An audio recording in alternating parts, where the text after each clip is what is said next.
अस्सलाम वालेकुम दोस्तों। तो आज हम बनाने वाले हैं गोश्त का अचार, जो खाने में बहुत ही मज़ेदार बनता है। तो चलिए इसे बनाना शुरू करते हैं।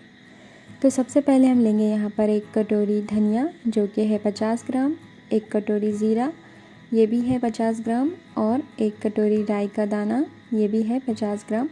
अब इसमें हम शामिल करेंगे 1 टीस्पून मेथी दाना और 1 टीस्पून कलौंजी।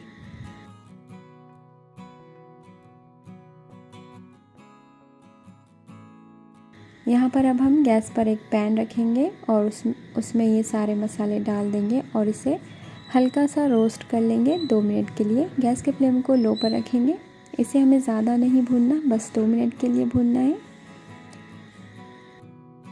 जैसा ही ये भून जाए इसे हम ठंडा होने के लिए रख देंगे। ठंडा होने के बाद इस तरह से हम इसे दरदरा सा पीस लेंगे और इसे साइड पर रख लेंगे।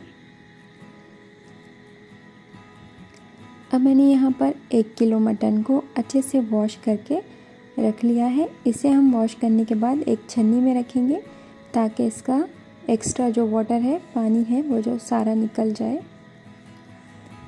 अब यहाँ पर हम लेंगे एक प्रेशर कुकर और इसमें सारा मटन डाल देंगे। यहाँ पर मैं 1 किलो मटन ले रही हूँ, लेकिन जो मसाले की जो क्वांटिटी बताई है 2 किलो अचार की है, तो इसमें हम आधा मसाला इस्तेमाल करेंगे। अब यहाँ पर हम डालेंगे 1 टीस्पून हल्दी और 2 टीस्पून नमक, और इसमें शामिल करेंगे 1 टीस्पून अदरक लहसुन का पेस्ट। आधा कप पानी डालेंगे और इसे अच्छे से मिक्स कर लेंगे।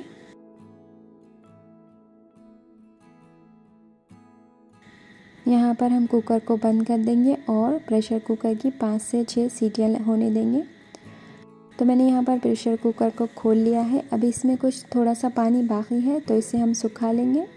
गैस के फ्लेम को हाई पर करेंगे। तो देखिए यहाँ पर इसका सारा पानी सूख चुका है। तो अब इसे हम साइड पर रख लेंगे।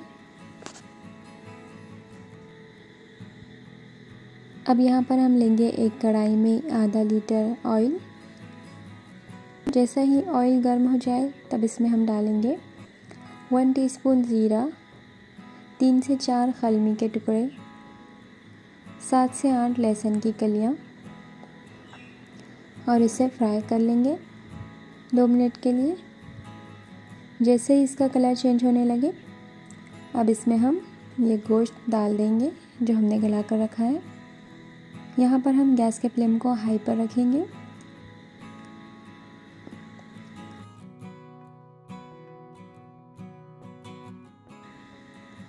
तो इसे 2 से 3 मिनट लगेंगे फ्राई होने में। बीच बीच में इस तरह से हम इसमें चम्मच चलाते रहेंगे। जैसे ही गोश्त का कलर चेंज होने लगे, अब यहाँ पर हम 2 मिनट के लिए गैस को बंद कर देंगे। अब इसमें कुछ मसाले ऐड करेंगे। 2 टीस्पून लाल मिर्च पाउडर डालेंगे। आप यहाँ पर लाल मिर्च पाउडर आपके टेस्ट के अकॉर्डिंग डाल सकते हैं। और हमने जो मसाला अभी तैयार करके रखा है उसमें से हम आधा मसाला इसमें डालेंगे, क्योंकि ये 2 किलो गोश्त के अचार का मसाला है, लेकिन हमने अभी सिर्फ 1 किलो गोश्त का ही अचार बनाया है, तो इसलिए हम इसमें आधा मसाला डालेंगे और 1 टीस्पून नमक डालेंगे और इसे अच्छे से मिक्स कर लेंगे।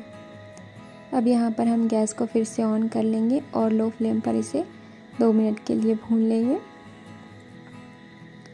इसमें चम्मच चलाते रहेंगे।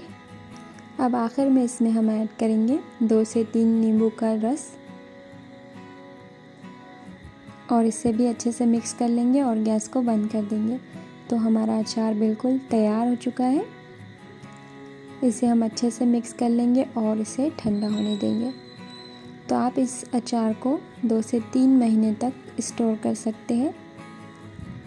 इसे 2 से 3 महीने तक स्टोर करने के लिए इस तरह से आप कोई कांच का या फिर कोई चीनी का कंटेनर ले लीजिए और इसमें अचार डालकर इसे फ्रिज में रख दीजिए। तो ये 2 से 3 महीने तक आराम से चलेगा, बिल्कुल भी ख़राब नहीं होगा। तो अगर आपको ये रेसिपी पसंद आती है तो इस रेसिपी को लाइक कीजिए, अपने दोस्तों के साथ शेयर कीजिए, और अगर आप मेरे चैनल पर नए हैं तो प्लीज़ मेरे चैनल को सब्सक्राइब कीजिए। मुझे दीजिए इजाज़त। अल्लाह हाफिज़। Thank you for watching.